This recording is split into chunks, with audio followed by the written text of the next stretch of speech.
داخل یه ظرف میذارم تا سلام دوستای عزیزم، امیدوارم هر کجای این دنیا که هستید حال دلتون خوب باشه. اگه برای اولین بار دارید منو میبینید، من شقایق هستم و اینجا از تجربیاتم براتون آشپزی میکنم. غذایی که امروز میخوایم درست کنیم یکی از غذاهای خوشمزه سوئده که خیلی اصیل و قدیمیه. اگه شما رستوران ایکیا رفته باشید حتما این غذای خوشمزه رو خوردید. همراه من باشید تا مراحل درست کردنش رو با هم ببینیم. ما برای درست کردن این گوش قلقلیا احتیاج داریم به پودر نوسخاری، ادویه‌ها که من ادویه‌ها رو براتون حتما می‌نویسم، هم مقدارش و همین که چه ادویه‌ای باید استفاده کنیم. احتیاج به سیر، تخم مرغ، شیر و پیازی که من از قبل رنده کردم و آبشو گرفتم. همچنین احتیاج داریم به گوشت چرخ کرده. همراه من باشید تا مرحله بعدی رو با هم ببینیم.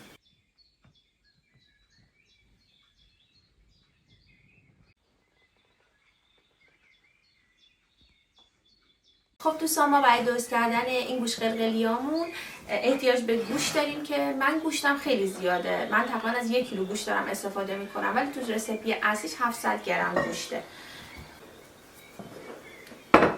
خب و پیازی که آبشو گرفتیم، حتما آب پیازو بگیرید که گوشتون زمانی که داره سرخ میشه وا نره. حتما باید این کارو بکنید. و احتیاج هم نیست خیلی رنده ریز ریز بکنید، همینقدر که من ریز کردم کافیه با رنده درشت. 2 تا دونه سیر رو رنده کردم داخلش.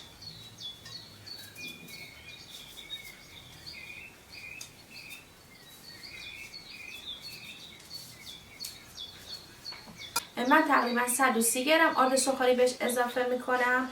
میگم چون که من حجم زیادی میخوام درست کنم برای 1 کیلو گوشت، این مقدار کافیه.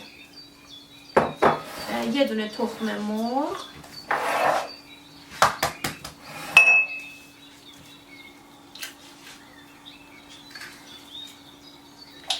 و نمک، فلفل و این ادویه‌ای که من از ایران آوردم، ادویه گوشت چرخ کرده. هر وقت غذایی که با گوشت چرخ کرده هست درست میکنم این ادویه رو بهش اضافه میکنم. راستش این غذا خیلی خوشمزه است. همونطور که گفتم اگه ایکیا رفته باشید تو رستورانش این غذا رو حتما خوردید، یا اگه نخوردید با این رسیپی که من درست کردم حتما میتونید درست کنید و تو خونه بخورید. این رسیپی هم همین چند سال پیش خود شرکت ایکیا باز کرد و تو سایتش گذاشت و به همه گفتش که میتونید برید و تو خونه هاتون یه همچین چیزی رو درست کنید و بخورید. الان هم باید بهش شیر اضافه کنیم. فقط شیری که بهش اضافه میکنیم حتما باید پرچرب باشه. الان باید بهش شیرش رو اضافه کنیم. حدودا من 5 تا قاشق شیر بهش اضافه میکنم. 3 تا، 4 تا و اینم 5 تا.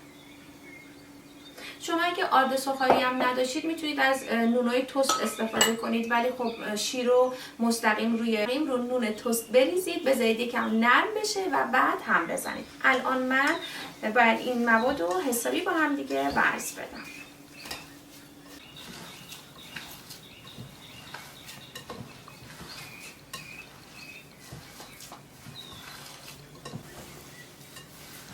حسابی باید ورز بدیم تا 1 دست بشه.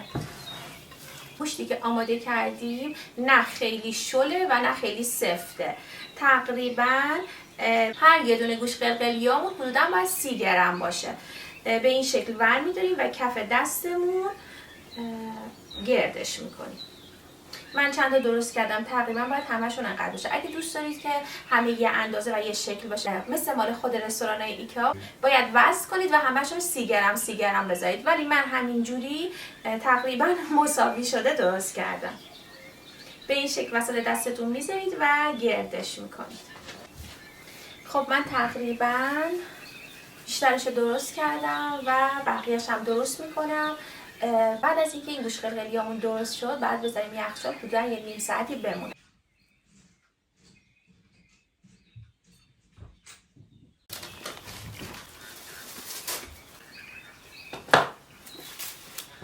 خب من الان گوشت رو آماده کردم، میذارم توی یخچال حدوداً یه نیم ساعتی بمونه. توی این فاصله خودم میخوام سسش رو درست کنم. این که گوشت رو توی یخچال میذاریم کمک میکنه تا گوشت موقع سرخ شدن وا نره و خوب منسجم و سفت بشه. خب دوستان، برای درست کردن سس مخصوص این غذا ما آرد احتیاج داریم، حامض، سس خردل، روغن زیتون، سس سویا، کره، یه مقدار آب و عصاره گوشت و عصاره سبزیجات. از قبل عصاره گوشت و عصاره سبزیجات داخل آب جوش حل کنید. من مقدار آب جوش رو حتما بهتون میگم. و اگر شما آب گوشت دارید تو خونتون میتونید از آب گوشت استفاده کنید، ولی خب وقتی آب گوشت نباشه میشه از عصاره گوشت برای این سس استفاده کرد. بریم با هم دیگه مراحل درست کردنش رو ببینیم. خب تو این مرحله کره رو به ظرفمون اضافه میکنیم و اجازه میدیم تا آب بشه. همراه کره یه مقدار روغن زیتونم میریزیم تا کره‌مون نسوزه.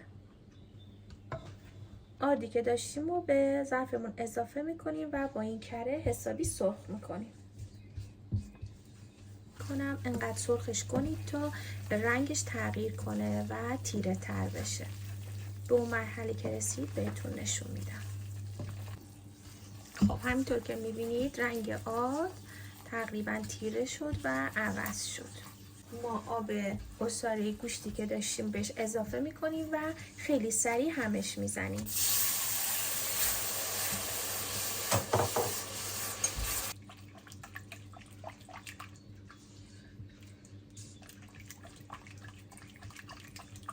خب توی این مرحله بهش سویا سوسی که داشتیم هم اضافه میکنیم و خوب همش میزنیم.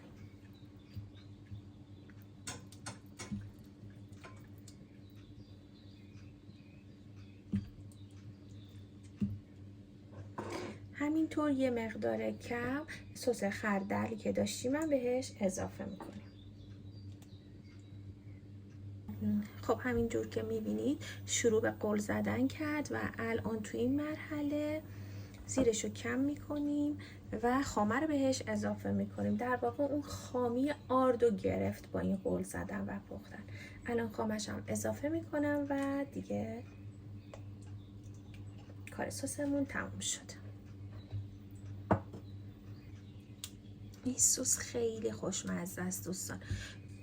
من خیلی زیاد درست کردم، همونطور که دیدید گوشتم زیاد درست کردم. تعدادمون امروز زیاده و طرفدار این غذا همینطور که میبینید زیاد. سس ما آماده است به خاطر سویا سس و اون یه مقدار سس خردلی که داخلش ریختیم. دیگه اصلا احتیاج نیست که بهش نمک یا فلفل اضافه کنیم. فوق العاده خوش‌طعم و خوشمزه شده. الان زیرش رو خاموش میکنم تا گوشت رو برم سرخ کنم. خب من الان دارم پوره سیب زمینی آماده میکنم. کنار این غذا پوره سیب زمینی خیلی خوشمزه میشه. البته خب خیلیا سیب زمینی سرخ کرده سفارش میدن کنارش و خیلی هم پوره سیب زمینی. درست کردن پوره سیب زمینی هم که خیلی ساده است. میدونم که خیلیاتون بلدید، ولی من سیب زمینی ها رو که به این شکل بریدم داخل یه ظرف میذارم تا بپزه، همراه یه مقدار زردچوبه و نمک و فلفل. بعدش بهتون نشون میدم که چجوری باید آمادش کنیم. خب من الان میخوام گوشتا رو سرخ کنم با یه مقدار کره. شما میتونید از روغن هم استفاده کنید، ولی با کره خیلی خوش‌طعم میشه. همونطور که گفتم برای اینکه کرمون نسوزه حتما باید بهش یه مقدار روغن زیتون هم اضافه کنید.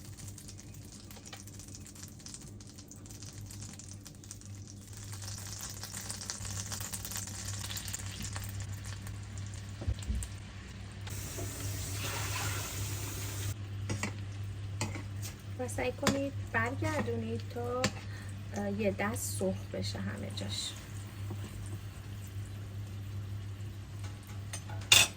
همونطور که میبینید همین مقدار سرخ شد کافیه.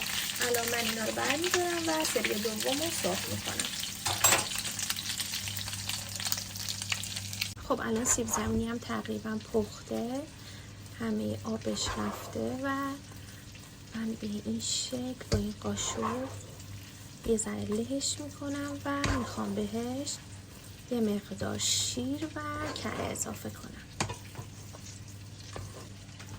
یه مقدار کره و الان یه مقدار به شیر اضافه میکنم و هم میزنمش. یه مقدار نمک و فلفل بهش اضافه میکنم و اجازه میدم یه 5 دقیقه هم بپزه با همین حرارت و بعد آماده است.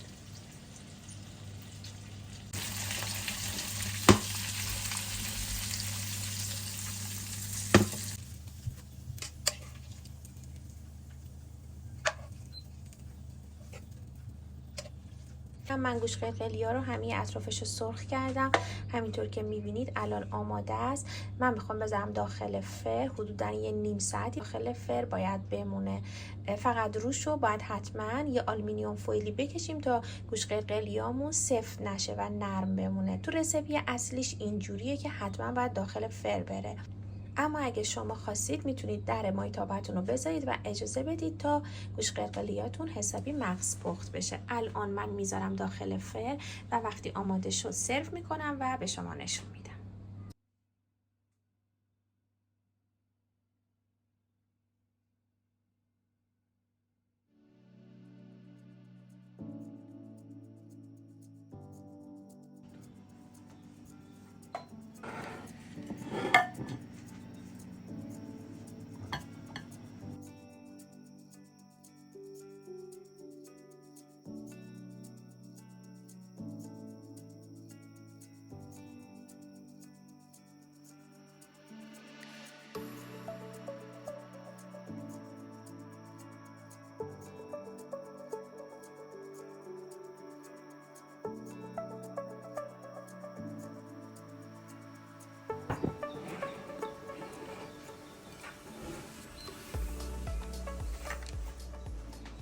خب دوستای عزیزم، همونطور که میبینید غذای خوشمزه ما آماده شد. این غذا خیلی خوشمزه است. من خودم هر وقت ایکیا میرفتم سمت رستوران میرفتم و این غذا رو میخوردم. خیلی دوست داشتم خودم تو خونه این غذا رو درست کنم که از زمانی که خود ایکیا این رسیپی رو گذاشت تو سایتش و خیلی خوشحال شدن از داشتن این رسیپی، منم چند بار تو خونه این رو درست کردم. واقعا خوشمزه میشه.